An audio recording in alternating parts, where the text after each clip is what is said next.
that frequency can carry the thought of your wealth. It acts as an amplifier and it drives energy to the brain.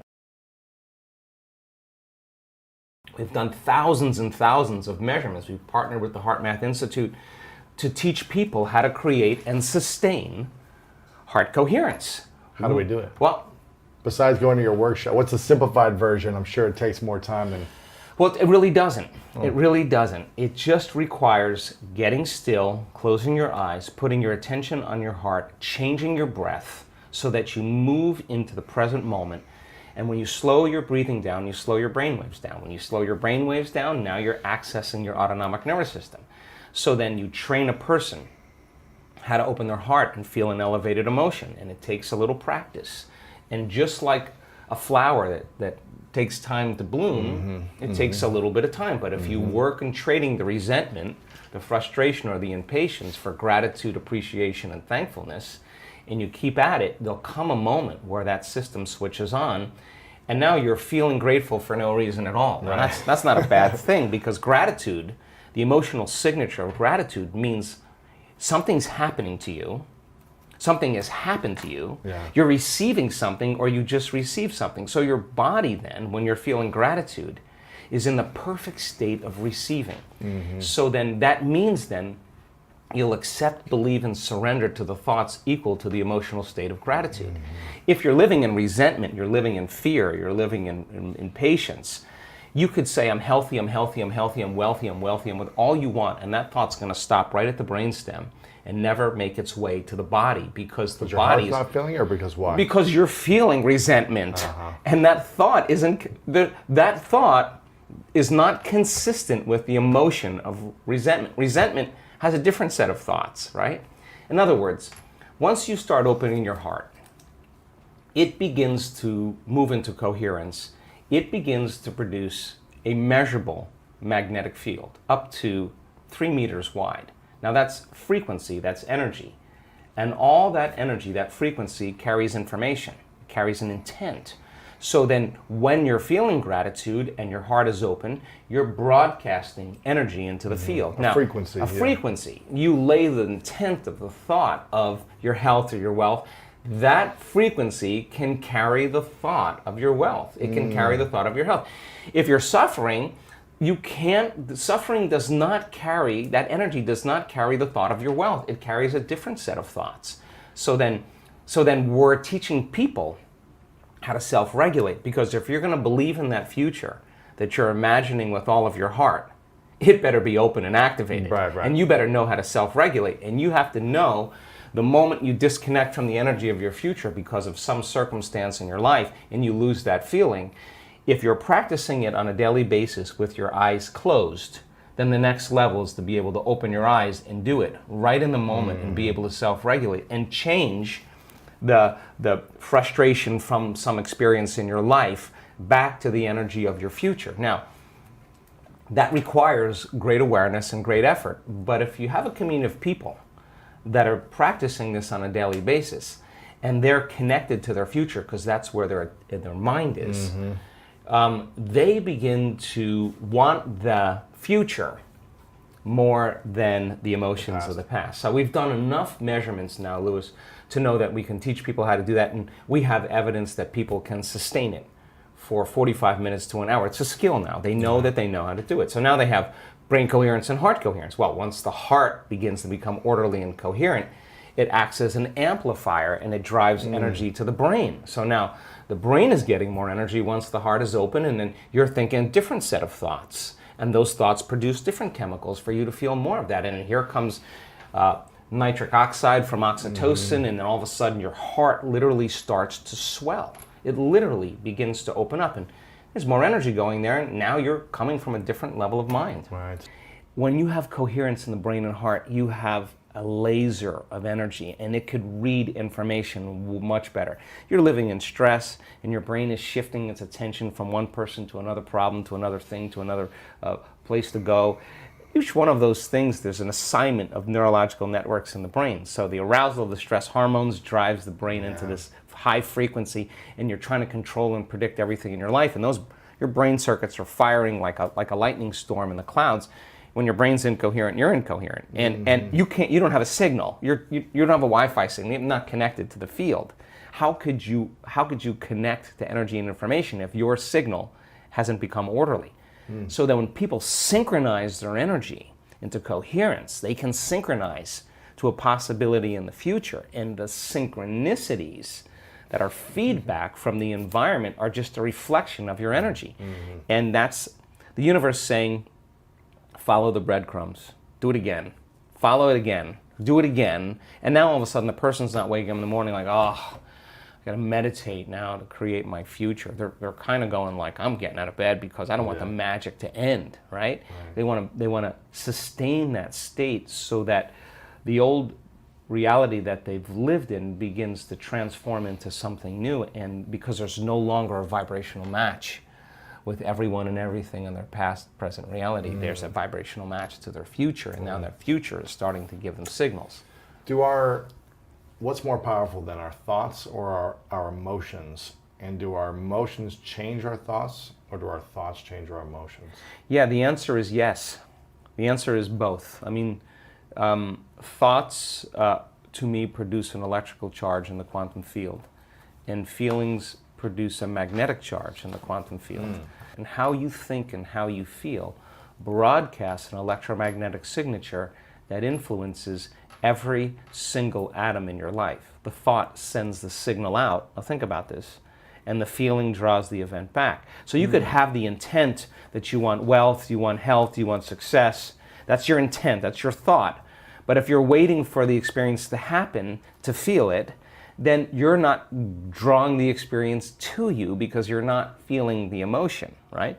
So then teaching people once again how to balance their thoughts and feelings, because you can enter that cycle either place. Sometimes we do a meditation, we start opening our heart, we start elevating the body's energy, and then those emotions can drive certain thoughts of your future. Other times you open your awareness, you create brain coherence, you have the vision of your future, you begin to emotionally experience it. However you want to jump on that cycle, and then sustain it, because the longer you're conscious of that energy, the more you're drawing your future to you. So then most people spend their lives, right?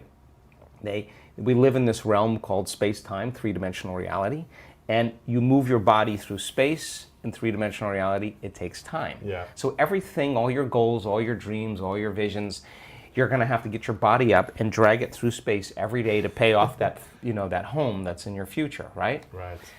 When you create from the field instead of from matter, when there's a vibrational match between your energy and some potential, and your thoughts and feelings are coherent, now you are going to begin to collapse time and space, or the experience is going to be drawn to you. Now you're the vortex to your destiny, and now you don't have to go anywhere to get it, because you're not playing by the rules of three-dimensional reality, you're playing by the rules of energy and the quantum. What happens to your immune system when you do that? Well, it turns out, we've done an experiment, just 10 minutes a day, 3 times a day with 120 people, trading resentment, frustration, fear for gratitude, appreciation, and thankfulness. Measuring their immune response, the chemical immunoglobulin A, your primary defense against bacteria and viruses, the best flu shot you'll ever get, lives innately within you. Turns out when you're frustrated, when you're impatient, when you're fearful, the immune system dials down because you're in emergency. It's all your energy is going for some threat in your outer world. There's no energy in your inner world for growth and repair. But how do you turn that around? So then, as people begin to open their heart, can that chemical begin to elevate? 4 days, 50% change in the 120 people. Their IgA levels went up 50% in 4 days. Wow. That's your body's immune system is now upregulating genes that are making proteins and immunoglobulins and antibodies that you don't need a flu shot. In other words, your inner state is greater than your outer world. So then, just by doing that, we now know that your immune system is going to get stronger. By the same means, take 120 people or 50 people and measure 7,500 gene regulations. Okay?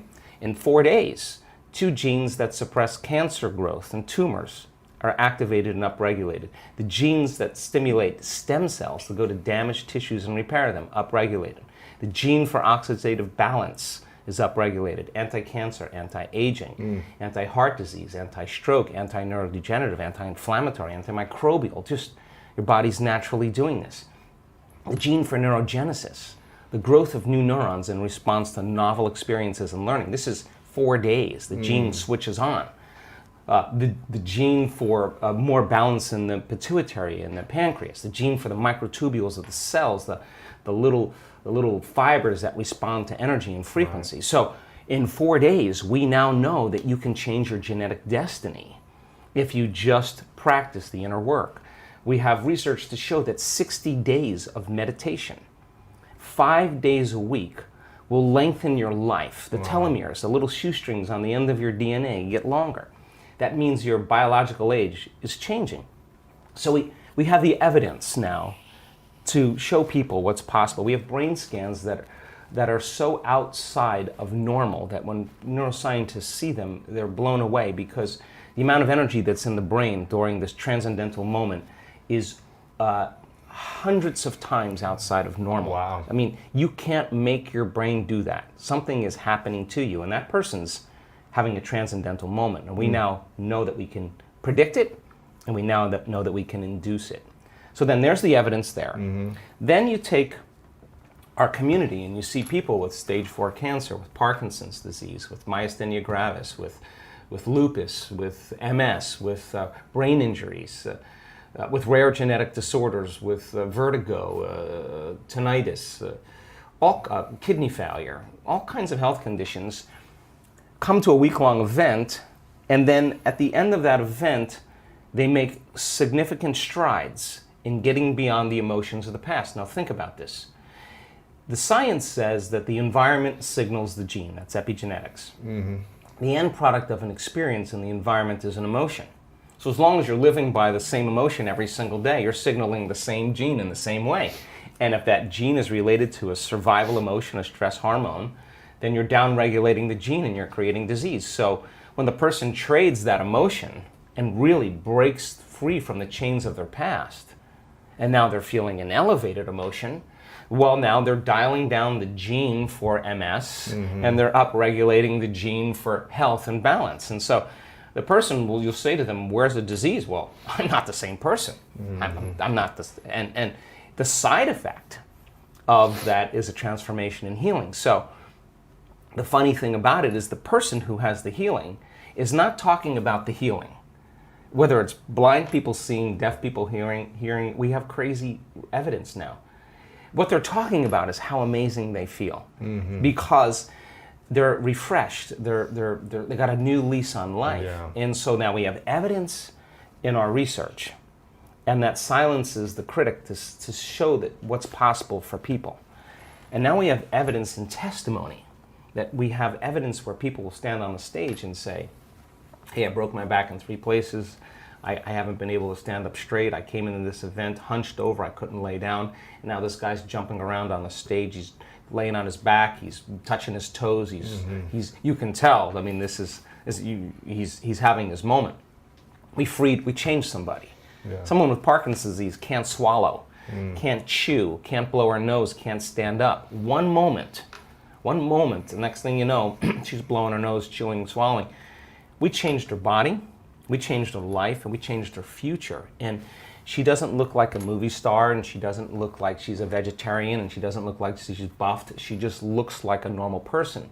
Now the person in the audience who's watching that and looking at this person and seeing that they're no different than them, it just starts to cause them to think, if someone else can do it, I can do it. So you see the person with the stage 4 cancer that got the voodoo curse that they have 3 months to live. And now they have no evidence of cancer in their body, and they're standing on the stage telling that story, and somebody in the audience is checking her out going, I have the same condition, and if she can do it, I'm going to step right in that footprint, I'm going to do it the way she did it. And all of a sudden, you start seeing this change in the community in a week-long event, because once there's a breakthrough, right? I mean, it's like a 4-minute mile.